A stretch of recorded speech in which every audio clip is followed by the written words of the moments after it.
Bismillahirrahmanirrahim. Assalamualaikum warahmatullahi wabarakatuh. Sahabat yang beriman dimanapun berada, semoga kita selalu dalam lindungan Allah Subhanahu wa Ta'ala.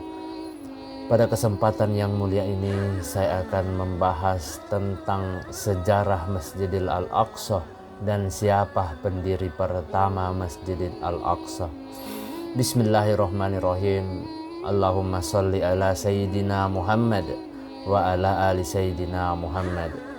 Harapan dan doa saya kepada semua sahabat-sahabatku dimanapun berada, semoga kita selalu dalam lindungan Allah Subhanahu wa Ta'ala.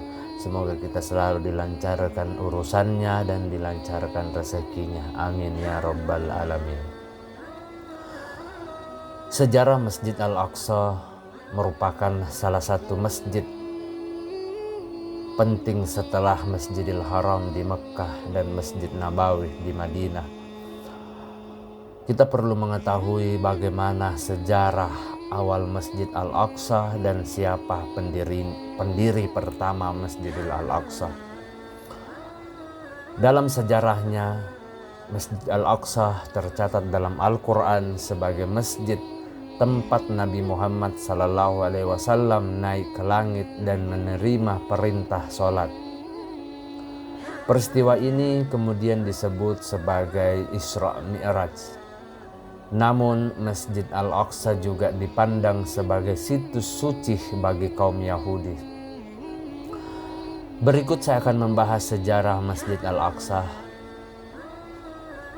Dalam kitab-kitab tafsir seperti At-Tabari, Ibnu Katsir, Al-Qurtubi, dan lainnya disebutkan bahwa Masjid Al-Aqsa pertama kali dibangun oleh para malaikat. Para malaikat ini yang konon menggariskan dan menentukan tempat di mana Masjid Al-Aqsa didirikan. Sahabat yang beriman dimanapun berada, akan tetapi menurut pendapat lainnya, orang yang pertama membangun Masjid Al-Aqsa adalah Adam. Disebutkan bahwa Adam membangun Masjid Al-Aqsa berdasarkan wahyu dari Allah Subhanahu wa Ta'ala. Allah Subhanahu wa Ta'ala yang menentukan tempat, panjang dan luasnya, lalu dibangun oleh Adam alaihissalam. Setelah itu, Masjid Al-Aqsa beberapa kali direnovasi oleh Nabi Ibrahim dan Nabi Sulaiman. Sayangnya pada tahun 370 berdiri, Masjid Al-Aqsa roboh akibat diserbu bangsa Babilonia. Di sisi lain, pendapat lain juga menyebutkan bahwa Masjid Al-Aqsa pertama kali dibangun oleh Khalifah kedua Islam, yaitu Umar bin Khattab setelah kedatangannya ke Yerusalem. Namun ketika Umar bin Khattab melakukan pembangunan ulang, kondisi Masjid Al-Aqsa sudah runtuh sejak 506 sebelum Masehi hingga 636 Masehi. Umar bin Khattab kemudian memasuki Masjid Al-Aqsa yang runtuh, kotor dan dipenuhi sampah.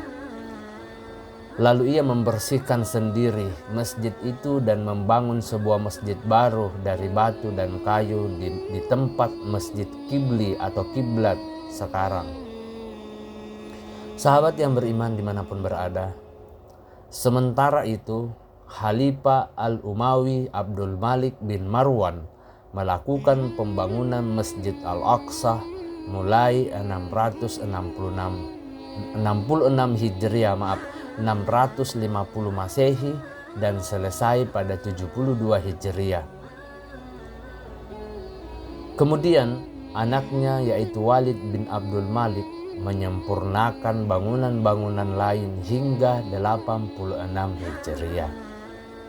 Menurut catatan sejarah, Masjid Al-Aqsa telah mengalami beberapa kali renovasi. Renovasi ini dilakukan oleh para khalifah dan para penguasa. Para khalifah dari berbagai daulah Islam dan para penguasa kota Baitul Maqdis terus memperkokoh dan memperindah Masjid Al-Aqsa. Pada masa Abbasiyah, Khalifah Abbasiyah Al-Ma'mun melakukan renovasi terhadap Masjid Al-Aqsa pada tahun 217 Hijriah.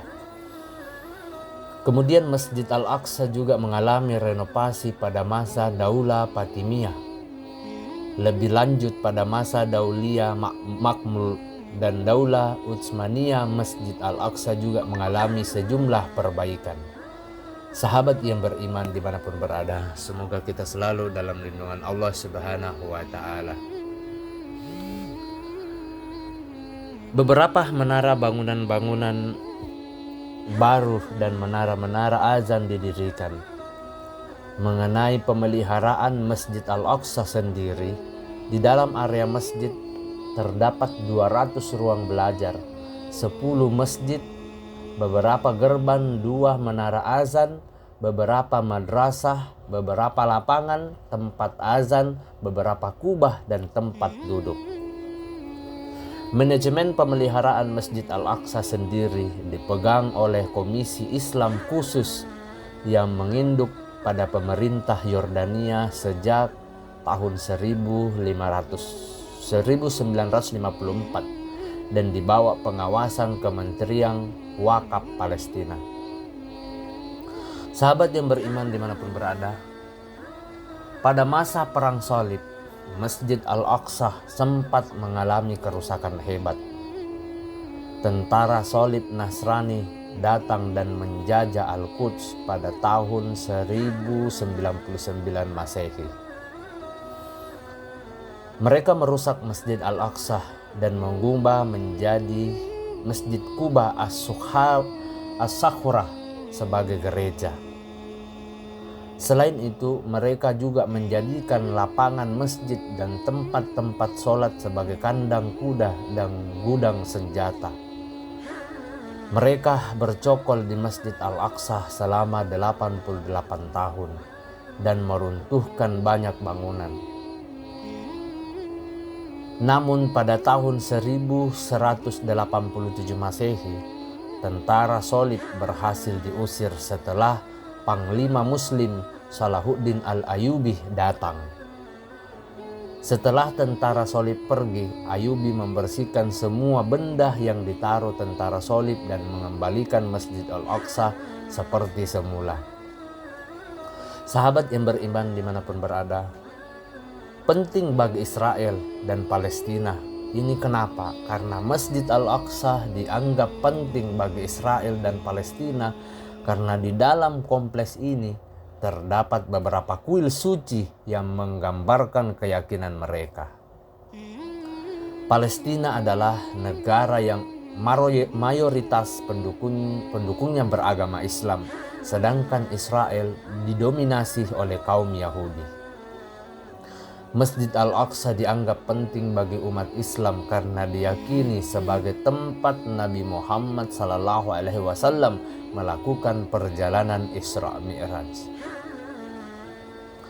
Sementara itu, Al-Aqsa dianggap penting bagi Yahudi karena di dalamnya menampung 2 kuil suci, yaitu kuil pertama dan kedua yang dalam bahasa Ibrani disebut Har Habayit atau Bukit Bait Suci. Sahabat yang beriman dimanapun berada, semoga kita selalu dalam lindungan Allah Subhanahu wa Ta'ala. Pada tanggal 21 Agustus tahun 1969, Masjid Al-Aqsa sempat kebakaran karena diserang oleh warga negara Australia, Dennis Michael Rohan. Akibat peristiwa ini, mimbar Masjid Al-Aqsa hancur dilalap api. Menurut laporan Israel, sekitar pukul 6 pagi, Rohan memasuki gerbang Bani Qanim dengan membawa 2 kontainer dan sebuah botol air berisi bensin dan minyak tanah yang disimpan di dalam tas. Lalu Rohan memasuki Jami Al-Aqsa melalui pintu utama sekitar jam 7 pagi. Ia meletakkan wadah bensin dan minyak tanah di bawah tangga mimbar Salahuddin, merendam selendang wol dengan minyak tanah dan kemudian membakar selendang tersebut. Begitu selendang terbakar, Rohan langsung bergegas melarikan diri. Akan tetapi aksinya ini terlihat oleh orang-orang sekitar yang sedang berada di sekitar Masjidil Al-Aqsa. Akibatnya Rohan berhasil ditangkap, diadili dan dinyatakan gila sehingga ia dirawat di rumah sakit jiwa. Kemudian pada 14 Mei 1974, Rohan dideportasi dari Israel. Ia dipindahkan ke rumah sakit Salanpar, Australia. Sahabat yang beriman dimanapun berada, semoga kita selalu dalam lindungan Allah Subhanahu wa Ta'ala. Arti penting Baitul Maqdis bagi umat Muslim. Yang pertama yaitu saksi perjalanan Isra Mi'raj Rasulullah Sallallahu Alaihi Wasallam. Disebutkan dalam buku Kejadian Isra Mi'raj karya Sabri Soleh Anwar, Baitul Maqdis memiliki arti penting bagi umat Islam sebab pernah menjadi tempat singgah dan saksi perjalanan Isra Mi'raj Rasulullah Sallallahu Alaihi Wasallam. Allah Subhanahu wa Ta'ala telah menggariskan Masjidil Al-Aqsa sebagai landasan take off bagi burak untuk perjalanan selanjutnya menuju pintu-pintu langit. Oleh karena itu, Baitul Maqdis dikatakan memiliki jalur utama yang menghubungkan dunia dengan pintu langit. Kemudian yang kedua, keutamaan yang kedua yaitu kiblat pertama umat Muslim. Baitul Maqdis dulunya merupakan kiblat pertama umat Muslim, sebagaimana disebutkan dalam kitab Tafsir Al-Matsal jilid 1 oleh Syekh Nazir Makarim Sirasi. Kemudian Rasulullah Sallallahu Alaihi Wasallam mendapatkan perintah Allah Subhanahu Wa Ta'ala untuk mengubah arah kiblat tersebut. Perintah tersebut termaktub dalam Al-Quran surat Al-Baqarah ayat 144 yang artinya Allah Subhanahu wa Ta'ala berfirman, sungguh kami sering melihat mukamu mengadah ke langit, maka sungguh kami akan memalingkan kamu ke kiblat yang kamu sukai. Palingkanlah mukamu ke arah Masjidil Haram dan di mana saja kamu berada, palingkanlah mukamu ke arahnya. Dan sesungguhnya orang-orang Yahudi dan Nasrani yang diberi Alkitab, Taurat dan Injil memang mengetahui bahwa berpaling ke Masjidil Haram itu adalah benar dari Tuhannya, dan Allah Subhanahu wa Ta'ala sekali-kali tidak lengah dari apa yang mereka kerjakan. Wahyu turun tak kala kaum muslim sedang menunaikan sholat duhur, lalu Jibril memegang tangan Rasulullah Sallallahu Alaihi Wasallam dan memutarkan wajahnya dari arah Baitul Maqdis ke arah Ka'bah. Setelah itu kaum muslim segera mengubah barisan mereka. Sahabat yang beriman dimanapun berada, semoga kita selalu dalam lindungan Allah Subhanahu wa Ta'ala. Kemudian yang ketiga itu tempat tegaknya khalifahan di akhir zaman. Baitul Maqdis akan menjadi tempat tegaknya kekhalifahan di akhir zaman kelak. Dalam hadis yang dinukil dari buku Fitnah dan Petaka Akhir Zaman karya Abu Fatihah Al-Danani, Rasulullah Sallallahu Alaihi Wasallam pernah bersabda, hitunglah 6 hal yang akan terjadi menjelang hari kiamat.